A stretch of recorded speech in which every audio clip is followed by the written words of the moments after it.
여러분 안녕하십니까? 엔도투데이 이준행입니다. EUS는 ESD 전 침윤 깊이 평가에 도움이 되는지 검토해 보겠습니다. 배경은 일전에 다녀온 제 고향 광주의 상무대 터입니다. 큰 아픔이 서린 곳이지요.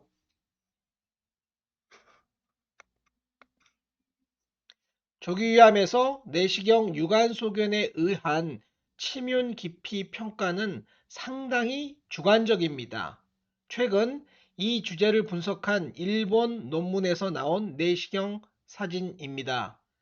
Deep SM Invasion의 내시경 소견을 9개로 정리하고 있습니다. 약간 과잉인 것 같지만 참고해 볼 수 있다고 생각합니다. Irregular surface, SMT-like elevation, nodule in the depressed area, non-extension sign, remarkable redness, large nodule, deep depression, thickened fold, fusion of converging fold 등이 제시되었습니다. 예, 그렇습니다. 이렇게 평가하면 점마감이 몇 개 남지 않을 것 같습니다. 조금 오래된 국내 자료입니다만 EUS는 오버스테이징이 많았습니다. 109개의 점막암 중 39개가 점막 하암으로 오버스테이징 되었다는 결론이었습니다. 특히 미분화 조직형에서 그리고 종양이 큰 경우에 진단의 정확도가 떨어진다고 합니다. 오버스테이징이 되면 환자 입장에서는 내시경 치료를 받을 수 있는 유일한 기회를 잃어버리게 되는 셈이므로 큰일이 아닐 수 없습니다. 393개의 분화 조직형 조기위암에서 EUS의 역할을 분석한 국립암센터의 보고는 늘 저에게 감동을 줍니다. 전체 환자에서 내시경 기반 계획의 정확도는 75.3%, EUS 기반 계획의 정확도는 71.5%였습니다. 비록 통계적인 차이를 보이지는 못했으나 뉴메리컬하게 EUS보다 일반 내시경이 더 좋은 결과를 보였습니다. 내시경에서 점막암으로 판단된 환자만을 대상으로 다시 분석하였을 때 EUS를 추가하면 정확도가 통계적으로 유의하게 떨어진다는 결론입니다. 즉, EUS는 안 하는 것이 낫다라는 결론으로 해석됩니다. 유럽 ESD 가이드라인에서도 EUS는 only selected case에서만 시행하라고 되어 있습니다. 실제 임상에서는 내시경과 EUS의 결과를 모두 고려하여 판단하고 있습니다. 일본에서 이와 같은 컨비네이션에 대한 분석을 하였는데요. 물론 컨비네이션을 하면 개별보다는 조금 낫습니다. 그러나 여전히 점막암이나 SM1암에서 EUS의 오버스테이징은 상당함을 알 수 있습니다.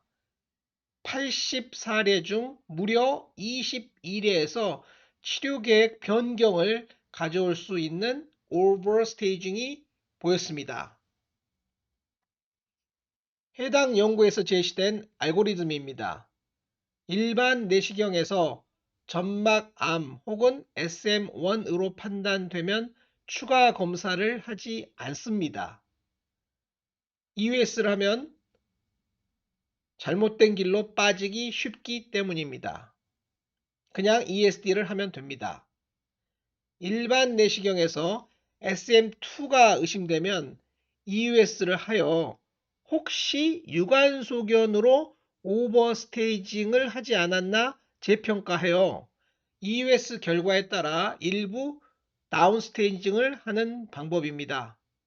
즉 EUS를 해서 오버스테이징 하는 일은 벌어지지 않고 기존의 스테이징을 낮추는 효과, 즉 ESD를 할까 말까 고민하다가 안 하게 되는 방향으로 결론이 나는 건 없고요.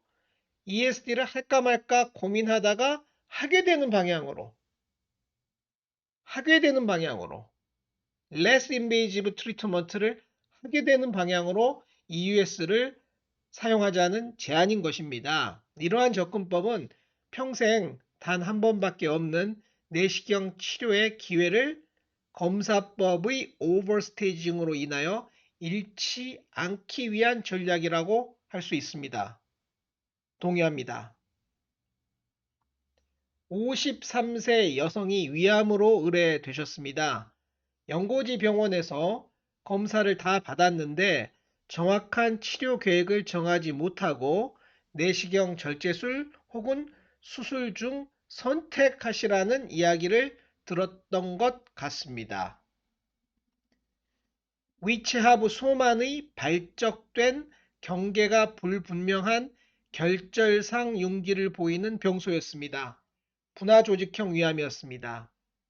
일견 점막암처럼 보입니다. EUS에서 제3층이 불규칙한 에코로 인터럽션된 소견이었습니다. 점막하 침윤이라는 결론이었습니다. 작은 분화조직형 위암인데 EUS 결과가 점막하암이었으므로 고민이 되었던 것 같습니다. 환자분께서 외과 진료를 먼저 하셨는데 내과와도 상의하도록 추천을 받았습니다. 내과에서는 EUS의 한계를 설명하고 다이아그노스틱 ESD를 제안하였으나 결국 환자는 수술을 받으셨습니다. 최종 병리 결과 SM2암으로 나왔고 림프절 전이는 없었습니다. 수술 받기를 잘했다라는 결론입니다.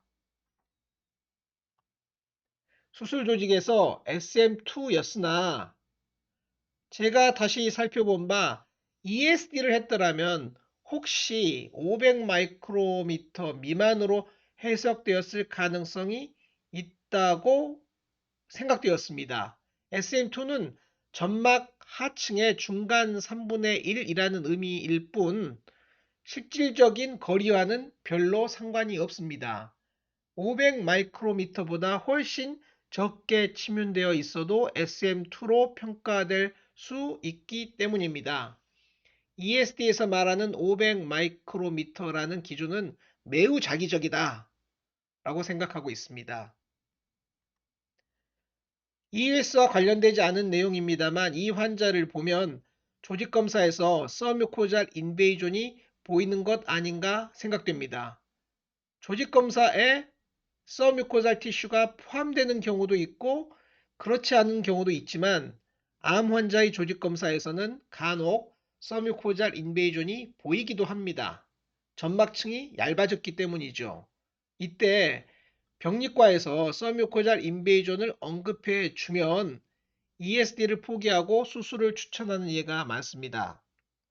포셉스 바이옵시에서 서뮤코잘 인베이전이나 림파틱 인베이전이 보이는 경우 병리 결과지에 언급해 주시는 선생님도 계시고 그렇지 않는 분도 계시는 것 같습니다.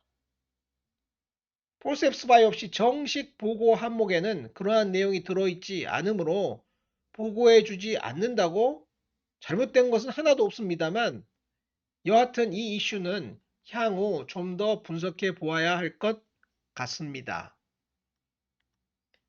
두 번째 증례입니다. 65세 여성이 EUS에서 SM암 소견으로 수술이 권유되었으나 내시경 치료를 원하시어 의뢰되셨습니다. 외부에서는 Moderately Differentiated Tubular Adenocarcinoma였는데 제거한 곳에서는 Signet Ring Cell Carcinoma였습니다. 미분화 조직형 위암의 내시경 치료는 표준 치료는 아니며 환자께서 원하는 상황에서 치료비 본인 부담으로 진행할 수 있는 특별한 인디케이션이다 라고 설명드렸습니다. 임상시험 세팅에서 시행하는 것이 가장 바람직한 인베스티게이셔널한 치료로 보는 것이 좋다라고 생각하고 있는데요. 여하튼 ESD를 시행하였습니다. 최종 병리 결과는 poorly differentiated adenocarcinoma의 10% moderately differentiated component로 나왔습니다. 크기는 28mm, 침윤 깊이는 musculus mucosa. EUS에서 점막하암이었는데 최종 결론은 점막암인 셈입니다. 이런 경우는 상당히 많습니다. EUS는 오버스테이징이 많기 때문입니다. 처음에 궤양이 있었으므로 오버스테이징이 된 것 아니었나 라고 추정해 볼 뿐입니다. 병리 소견입니다. 미분화 조직형 위암이고 점막층에 국한되어 있습니다. 머스큘라리스 뮤코자 이하로에 침윤된 곳은 보이지 않습니다. 근접 사진입니다. 각자 보시기 바랍니다. 여하튼 EUS는 오버스테이징이 늘 걱정입니다. 보통 질병 자체의 내추럴 히스토리 혹은 데스모플라스틱 리액션에 의한 파이브로시스, 조직 검사로 인한 변형 등이 원인이겠지만 드물게 사진과 같이 가스트라이티스 시스티카 프로푼다가 점막하 침윤으로 해석되는 경우도 있을 것 같습니다.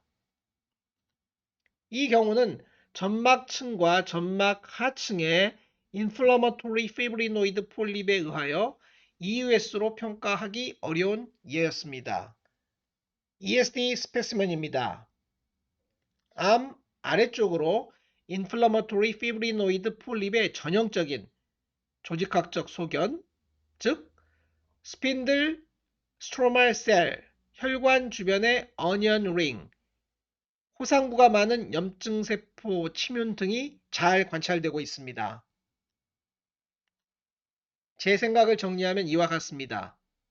계속 바뀌기 때문에 2025년 포지션 스테이트먼트입니다. 일반 내시경에서 점막암으로 추정되면 ESD를 고려할 수 있습니다. 일반 내시경에서 점막하암으로 추정되었지만 다소 애매하고 아깝다고 판단되고 또 환자가 내시경 치료를 원하시는 경우에는 EUS를 시행하여 ESD를 시도할 수 있는지 다시 검토할 수 있다고 판단됩니다. 일반적인 알고리즘에 EUS를 넣지 않고 오히려 다이아그노스틱 ESD 개념을 적극적으로 활용하고 있다. 이와 같이 제 입장을 정리할 수 있을 것 같습니다. 물론 제 생각은 어디까지나 EUS보다는 일반 내시경을 집중적으로 연구하고 있는 의사의 입장일 뿐입니다. EUS에 대한 경험이 많은 선생님들은 본인의 진료에 EUS를 저보다 훨씬 더 많이 유용하게 활용하고 있음을 알려드립니다. 이상 경청해 주셔서 감사합니다.